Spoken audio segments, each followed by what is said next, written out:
नमस्ते मेरे प्यारे दोस्तों। आज मैं एक नए विषय के साथ आप लोगों के सामने आया हूँ और वह विषय है 8वां वेतन आयोग।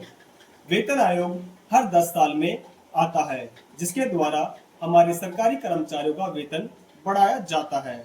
अगले साल यानी 2026 में 8वां वेतन आयोग लागू होने वाला है, लेकिन मैंने कल ही समाचार पत्र में पढ़ा कि इसे लागू करने में 2028 तक का समय लग सकता है। सोचने वाली बात यह है कि हमारी सरकार के पास इतना वक्त नहीं है कि इस वेतन आयोग को समय से यानी 2026 में लागू कर सके। करने को तो सरकार इसे समय से लागू कर सकती है, लेकिन नहीं करेगी, क्योंकि 2026 में लागू करने से हमारी सत्ताधारी पार्टी को चुनाव में इससे कोई फायदा नहीं मिलेगा।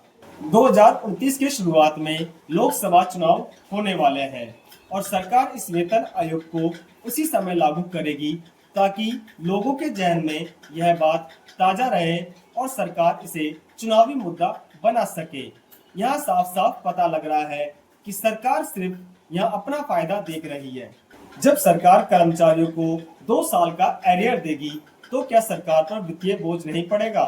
पड़ेगा, लेकिन सरकार को इससे कोई फर्क नहीं पड़ता, क्योंकि चुनाव के समय में काले धन के रूप में उनके पास बहुत चंदा मिलेगा।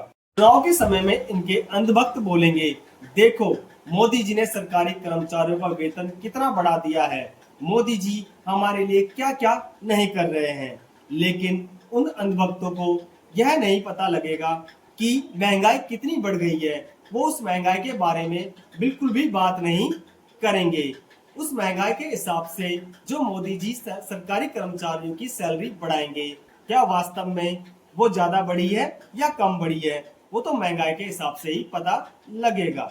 खैर, यह तो आने वाला समय ही बताएगा कि सरकार वास्तव में सरकारी कर्मचारियों के लिए कुछ करती है या सिर्फ पहले की तरह उनके हाथ में सिर्फ झुंझुना पकड़ाएगी।